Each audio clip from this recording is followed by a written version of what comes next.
पहले तो बहुत बहुत बधाई हेमलता महेश्वर, पक्षपात कर रही हूँ इसलिए कि स्त्री चेतना की निर्मित के पिछले 150 सालों के इतिहास की यात्रा पर ये हमें लेकर गए हैं। एक विचारोत्तेजक यात्रा जिसके दर्पण में हम आज के अपने समय को याद कर सकते हैं।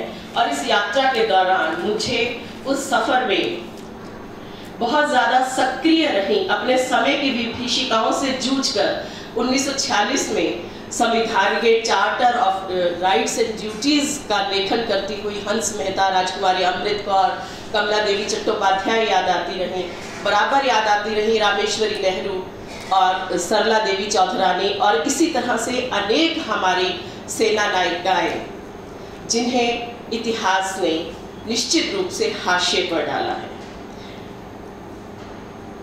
लेकिन इसी के समानांतर मुझे ये भी याद आता रहा कि बुनाई कताई में हमारी दादियाँ, नानियाँ और माएँ बहुत प्रवीण थीं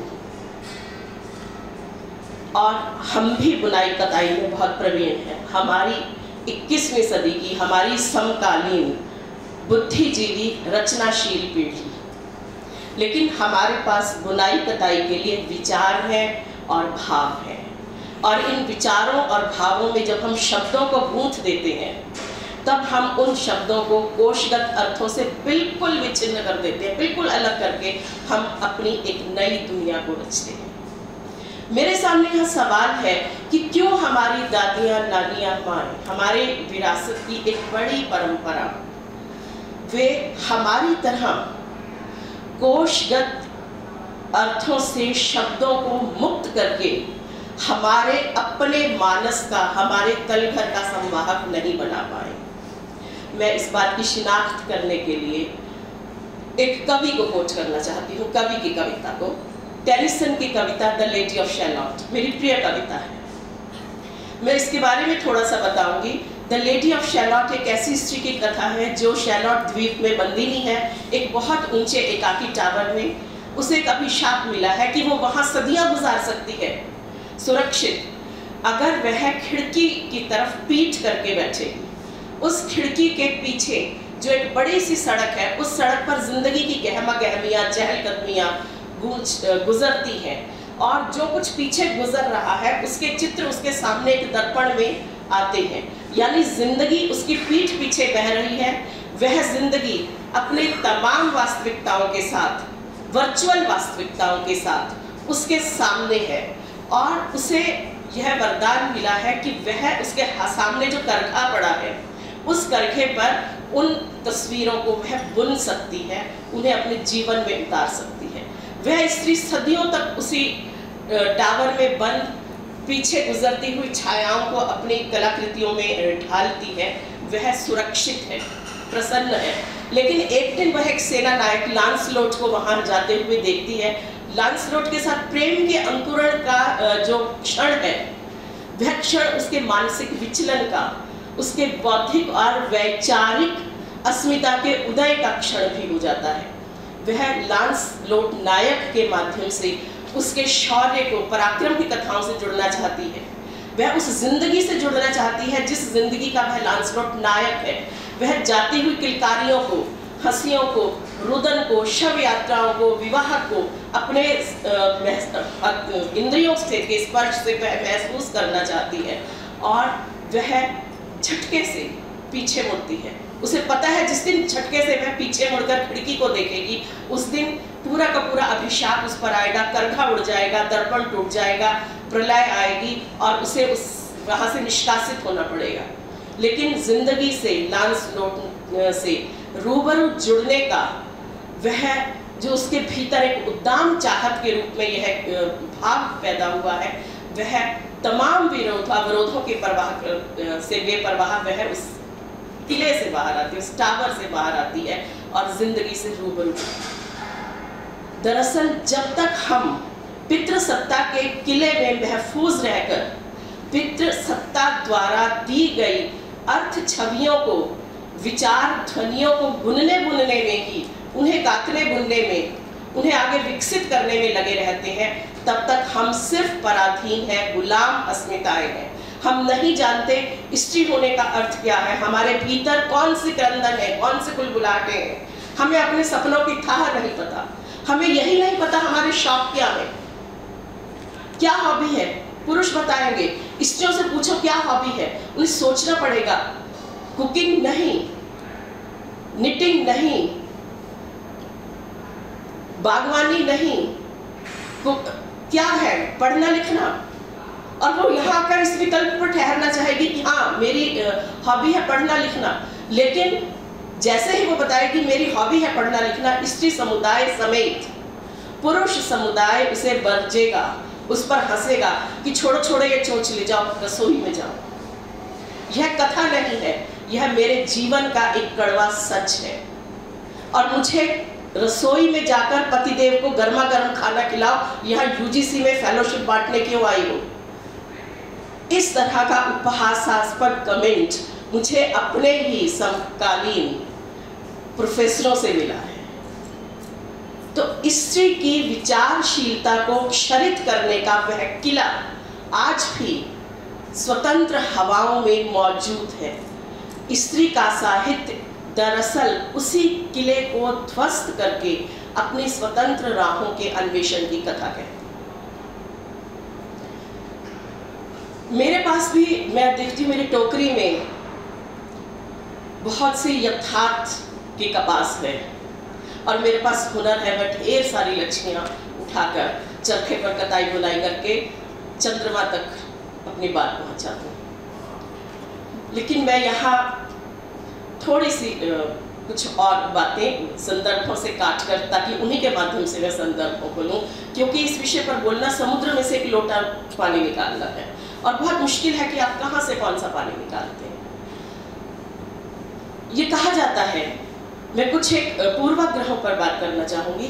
ये कहते हैं कि लेखन के दौरान तो स्त्री और पुरुष में कोई भेद ही नहीं होता, लेखक लेखक होता है।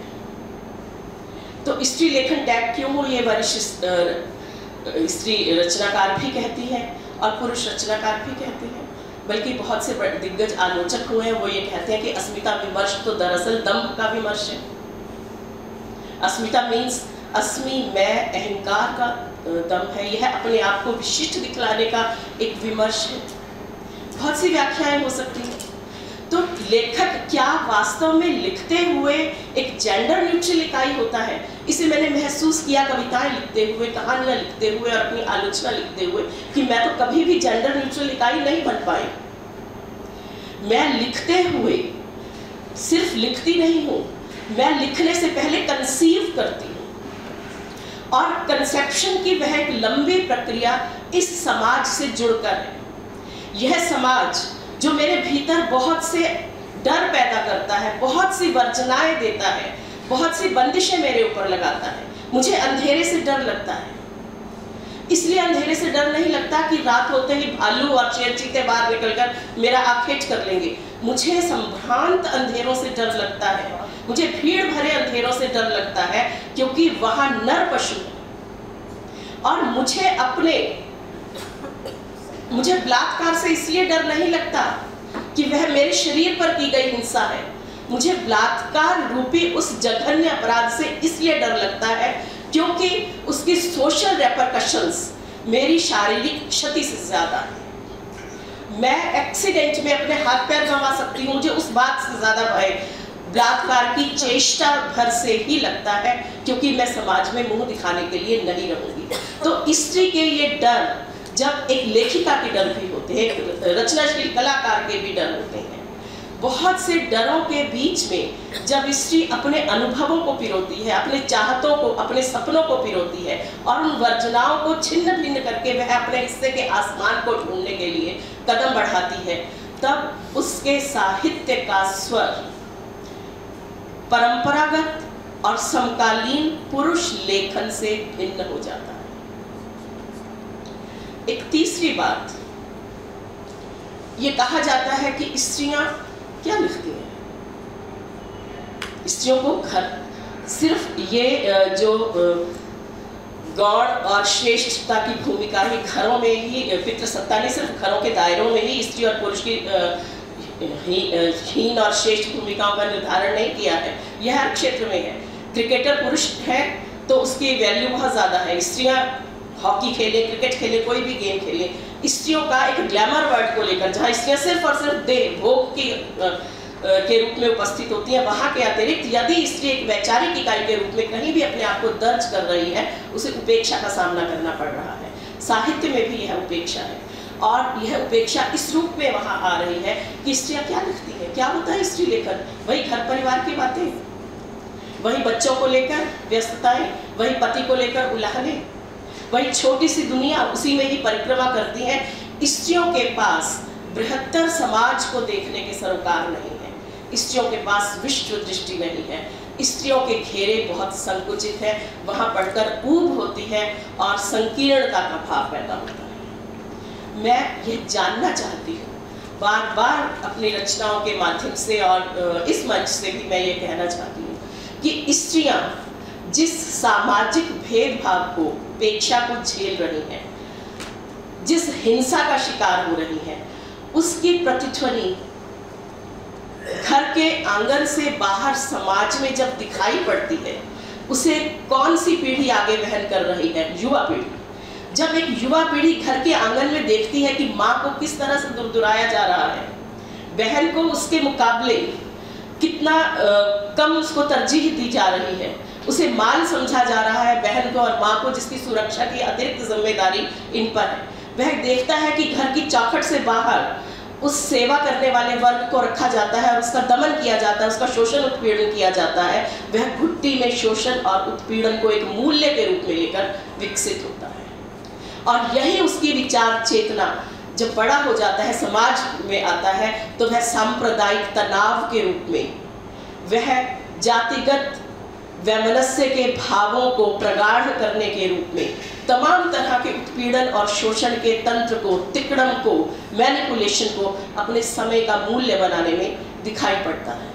तो पितृसत्ता की राजनीति के खिलाफ स्त्री जब अपने लेखन में घर परिवार की बातें लिखती है, तो उस राजनीति में विकृत होती राजनीति के विविध आयामों को देखने की चेतना हम जानबूझकर अपने भीतर विकसित नहीं करना चाहते, क्योंकि पाठक समुदाय के रूप में, सहभागी लेखक समुदाय के रूप में पुरुष को पितृसत्तात्मक व्यवस्था का एक दुर्दांत बर्बर चेहरा दिखाई पड़ता है। हालांकि पितृसत्तात्मक व्यवस्था का शिकार वह भी हुआ स्त्री की भांति, लेकिन उसे विशेषाधिकार भी मिले हैं और विशेषाधिकार उसके घावों पर मरहम लगाते हैं। दाता और श्रेष्ठ होने का भाव उसकी वैचारिकता को थोड़ा कुंद करता है। तो मैं यह बिल्कुल मानने को तैयार नहीं हूँ कि स्त्रियों के लेखन में आवृत्ति है, स्त्रियों के लेखन का घेरे छोटे हैं और स्त्रियां सिर्फ और सिर्फ अपने दुख का महिमा मंडन कर रही हैं। वह एक बहुत बड़ी पॉलिटिक्स को उद्घाटित करने में सक्षम है, बशर्ते हम मीनिंग बिटवीन द लाइंस पढ़ने को ही अपनी चेतना और नए समय का एक नए संस्कार के रूप में अर्जित कर सके। मैं रश्मि रावत के सवाल से भी मुखातिब होना चाहती हूँ, उसे एड्रेस करना चाहती हूँ कि हम साहित्य में स्त्री यानी पुरुषों द्वारा रचे गए साहित्य में स्त्री किस रूप में दिखाई पड़ती है और स्त्रियाँ किस रूप में स्त्री और पुरुष को अपने समय को रच रही हैं, इसके समानांतर इस पर मैं बात करूंगी। लेकिन पहले मैं उनके सवाल से को एड्रेस करना चाहूँगी कि क्या हमें यहाँ यह देखने की आवश्यकता है कि साहित्यिक जगत अपने समकालीन स्त्री रचनाकारों को कैसे दर्ज करता रहा, क्या उन्हें सही संदर्भों में दर्ज कर रहा है। मैं इसे ऐतिहासिक संदर्भों में देखकर बात करूंगी। बंग महिला को क्रांतिकारी स्त्री विचारक के रूप में देखा जाता है। उनकी जो बंग महिला समग्र आया है तो क्रांतिकारी स्त्री विचारक उस पर लिखा है। बंग महिला 1905 में उनकी दुलाई वाली आई है, 1900 से उनका कार्य उनका रचना काल मान सकते हैं। बंग महिला क्रांतिकारी है तो अज्ञात हिंदू महिला को उनकी कृति समेत जमींदोज क्यों कर दिया गया है, यह सवाल हम क्यों नहीं हर मंच से जोर शोर के साथ उठाते। उन्होंने तो 1882 में सीमंतनी उपदेश की रचना की थी। और उसके कड़े तुर्श तेवर पितृसत्ता की चूलों को हिला देने वाले थे। वे मनुस्मृति को धता बताती है, मनुस्मृति की धज्जियां उड़ाते हुए वह ब्राह्मणों को काकभूषणी का नाम देती है। वह तमाम अवमानना पूर्वक विशेषणों के साथ ब्राह्मणों के कर्म कांड को ध्वस्त करने की चेष्टा करती है। वह कहती है कि स्त्रियों, तुम जेल खाने में बंद हो और तुम्हें इस जेल खाने से मुक्ति दिलाने के लिए जो तुम दिन रात परमेश्वर खुदा के लिए हाथ फैलाती हो वो नहीं आएगा। वो क्यों नहीं आएगा? क्योंकि वो भी मर्द है। वो तुम्हारे परित्राण के लिए इस मर्दवादी व्यवस्था से तुम्हें मुक्त करने नहीं आएगा। तुम्हें अपने भीतर ही जोश भरना होगा, तुम्हें अपने भीतर होश को खोना नहीं होगा। कल मुझे जया जादवानी ने एक कार्टून दिखाया जो वायरल हो रहा था कि एक स्त्री अपने पुत्र, गोद में बैठा हुआ पुत्र और अपने पति के साथ बैठी है, बीच में स्त्री, एक साइड पर पति, एक साइड पर पुत्र। पति की मूंछें बहुत, सबने कल देखा होगा या बहुत पहले से भी देख रहे हैं, उसकी मूंछें इतनी बड़ी हो गई हैं वो स्त्री की आंखों को ढक रही हैं। और पुत्र की मूंछें, कार्टून है और उसमें आप कभी कल्पना या एक कलाकार की फैंटेसी को देख सकते हैं। उस पुत्र की मूंछें वह उसके मुंह को बंद कर रही है। तो एक आदर्श स्त्रीत्व की परिभाषा यही तो गढ़ी गई है, गांधारी की तरह पट्टी बांधो और मुंह को बंद रखो, क्योंकि हंसना भी, अट्टहास करती हुई स्त्री भी शालीन स्त्री नहीं मानी जाती है। तो सीमंतिनी उपदेश की रचयिता, अज्ञात हिंदू महिला जिससे उसका नाम भी छीन लिया गया, जिससे उसकी पुस्तक भी छीन ली गई, रमाबाई, उच्च स्त्री का जीवन, मराठी रचनाकार रमाबाई 1884 में उस पुस्तक का जिक्र करती है अपनी किताब में, लेकिन हिंदी पट्टी में उसका नाम तब तक नहीं आता जब तक 100 साल के बाद दलित चिंतक डॉक्टर धर्मवीर उस किताब को खोजकर नहीं लाते हैं। तो स्त्री की अस्मिता को, उसके साहित्यिक अवदान को, उसके व्यक्तित्व को, उसके नाम को जमींदोज, अदृश्य, अलक्षित कर दी जाने वाली वह परंपरा हमें जॉर्ज इलियट के उदाहरण के रूप में वेस्ट में भी मिल सकती है। दूसरी चीज, बंग महिला की प्रतिष्ठा क्यों हुई? बंग महिला अपने एक लेख में वो कल्पना कर रही है कि द्रौपदी कृष्ण की रानियों के कृष्ण से मिलने, कृष्ण के महल में गई तो वहाँ सत्यभामा, रुक्मणी समेत बहुत सी रानियां थीं और उन रानियों के साथ जब बातचीत हुई तो उन रानियों ने पूछा कि हम अब 16,000 रानियां एक पति को खुश नहीं कर पा रही हैं, तुम अकेली होते हुए भी 5 पतियों को कैसे खुश कर पा रही हो? तो वो ये कहती है, द्रौपदी तब ये कहती है कि मैं बहुत ख्याल रखती हूँ कि मुझे पत्नी के रूप में, एक स्त्री के रूप में कैसे पुरुष को संतुष्ट करना है। मैं अपने सौंदर्य का, अपने देह का, अपने परिधान का ख्याल रखती हूँ, मैं पतियों की भूख का ख्याल रखती हूँ, उन्हें किस समय क्या चाहिए, और उस भूख के मायने हम सब समझते हैं, वो है कितनी तरह की भूख है। और मैं इसीलिए संतुष्ट रहती हूँ, अपने पतियों को संतुष्ट रखती हूँ क्योंकि मैं उनके अनुरूप आचरण करने की कोशिश करती हूँ। हालांकि हम जानते हैं कि द्रौपदी का चरित्र, व्यक्तित्व ऐसा है नहीं, लेकिन उसे एक मनचाही गढ़त बंग महिला दे रही है और वह क्रांतिकारी स्त्री रचनाकार है। इस टैग के साथ न केवल आचार्य रामचंद्र शुक्ल उसे अपनी आलोचना में प्रतिष्ठित करते हैं, बल्कि आज भी हमारे सामने वो उस रूप में प्रस्तुत की जा रही है। तो मुझे लगता है कि जब हम आज के स्त्री साहित्य या परंपरा से जो स्त्री को लेकर जो बहस चली आ रही है, जो नेति नेति की तरह है, ब्रह्म ही नेति नेति नहीं, अब तो स्त्री भी नेति नेति, स्त्री को लेकर कुहासा बहुत रचा गया है। और चूंकि अब स्त्री स्वयं फोर फ्रंट पर आई है, वोकल हुई है और वह प्रतिरोध करती है कि तुम कौन होते हो मेरे बारे में रचने वाले, मैं खुद अपने बारे में बता सकती हूँ। ठीक उसी तरह से जैसे नटी विनोदिनी, मैं पता नहीं शॉट मारकर कहाँ से कहाँ जा रही हूँ, जैसे जैसे स्मृतियाँ आ रही हैं। नटी विनोदिनी 1863 के आसपास उनका जन्म हुआ था, यानी 19वीं शताब्दी के उत्तरार्ध में। वो बांग्ला एक्ट्रेस रही हैं और उन्होंने अपनी आत्मकथा जो लिखी है उसमें ये कहा कि जब उन्हें स्त्री की भूमिका दी गई, पहले तो पुरुष ही भूमिका करते थे स्त्रियों की, तो वो स्त्री थी तो स्त्री की भूमिका वो अभिनीत करने लगी। तो स्त्री को चलना है, स्त्री को बैठना है, स्त्री को खाना है। तो उन्हें निर्देशक बता रहा है कि तुम ये जो ऐसे ऐसे चल रहे हो, ऐसे थोड़ी चलती हैं स्त्रियां, तो ऐसे ऐसे ऐसे मटक मटक के चलती हैं। स्त्रियां ऐसे थोड़ी बैठती हैं। स्त्रियां जब खड़ी होती हैं या वो तो लजाती हैं घूंघट का पल्लू इस तरह से करके। तो वो कहती है कि ये तुम्हारा अपना कंसेप्शन है स्त्रियों को लेकर। मैं जो इस समय जिस रूप में अपने आप को अभिव्यक्त कर रही हूँ वह एक खांटी स्त्री का एक वास्तविक यथार्थ है। क्योंकि तुमने भ्रमों के सहारे, और आशीष मिश्रा ने बहुत अच्छी बात कही है कि साहित्य में जो अब तक स्त्री रची गई है वो दरअसल वास्तविक स्त्री तो रची ही नहीं गई है। स्त्रियों को लेकर अनुमान है और उस अनुमान को उन्होंने नाम दिया है पुरुष की कामनाओं का संसार। पुरुष ने स्त्री को लेकर जो कामनाएं जिस रूप में रची हैं उन्हीं के अनुरूप उन्होंने स्त्री को रचा।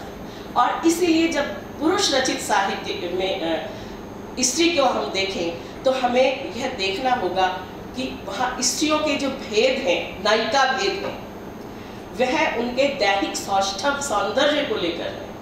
और पुरुषों के जो भेद हैं, नायकों के जो भेद हैं, वह जो नायकों का भेद है वह उनके शौर्य को लेकर है। और इसीलिए जब हम रीतिकालीन कवियों को पढ़ते हैं तो वह हमारे भीतर काम वासना का उद्रेक जगाते हैं। जैसे विद्यापति के तो हर गीत में नीली बंधन ढीले हो जाने की बात होती है, लेकिन वही जब चित्तकौपरा में मृदुला गर्ग दैहिक संबंधों की बात करती हैं, या सूरजमुखी अंधेरे में कृष्णा सोबती दिवाकर और रति के काव्यात्मक और सौंदर्य और कला के उत्कर्ष तक ले जाने वाले दैहिक संबंध की बात करती हैं, तो रति के संदर्भ में वह बलात्कार से उपजी फ्रिजिडिटी की ग्रंथियों से अपने आप को मुक्त करने की एक बड़ी चेष्टा बन जाती है। और मृदुला गर्ग के चित्तकौपरा में वह वैवाहिक संबंध के भीतर बलात्कार की पीड़ा को भोगती स्त्री की नियति को उजागर करने लगती है। स्त्रियां देह को देखती हैं, लेकिन वह देह थाली में पुरुष को परोसने के लिए नहीं है, बल्कि उस देह के जरिए वह अपने मन को सामने रखती है। और इस देह का पाठ अभी जया पर नजर गई तो रचना का नाम लेना तो बहुत जरूरी है। उस देह का पाठ अंदर के पानियों में कोई सपना कांपता है, या अंदर के पानियों में कांपता है कोई सपना। उसमें स्त्री, गर्भवती स्त्री का प्रजनन, प्रसव, यह पुरुष रचनाकारों की संवेदना का विषय नहीं बना है।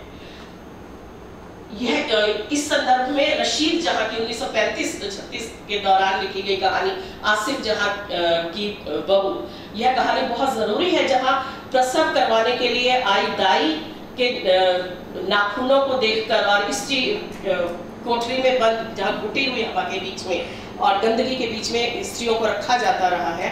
फिर एक डॉक्टर आती है और वो बताती है कि प्रसव में स्त्री प्रसूति मृत्यु दर और शिशु मृत्यु दर इसलिए ज़्यादा है क्योंकि यहाँ ना हाइजीन का सवाल है, ना ही स्वच्छ हवा दी जाती है, ना ही उबला हुए चाकू और उबले हुए पानी का इस्तेमाल किया जाता है, स्त्रियों को बूचर कर दिया जाता है।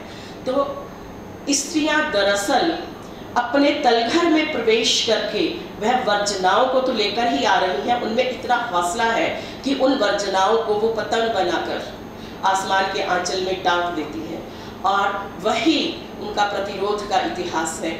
और बहुत कुछ छूटा है, लेकिन महत्वपूर्ण बातें मुझे लगता है मैंने बता दी है कि स्त्री लेखन को समझने के लिए सिर्फ क्रिएटिव राइटिंग, एक और आखिरी बात, सिर्फ क्रिएटिव राइटिंग से एक नई स्त्री इमर्ज नहीं हो सकती है। आलोचना में स्त्री का दखल एक बनती हुई स्त्री को ऐतिहासिक परिप्रेक्ष्य में देखने के लिए, और जो स्त्री बन रही है वह पुरुष की प्रतिद्वंद्विता में पुरुष बनने के लिए आतुर है, या वह जेंडर न्यूट्रल समाज की रचना का संस्कार दे रही है, यह जानना भी बहुत जरूरी है। पुरुष की प्रतिद्वंद्विता में पुरुष बनती हुई स्त्री वह दरअसल लैंगिक लड़ाई को, जो लैंगिक मुक्ति की साझी लड़ाई है, उस साझी लड़ाई को वह बैटल ऑफ सेक्सेस में कन्वर्ट कर देगी।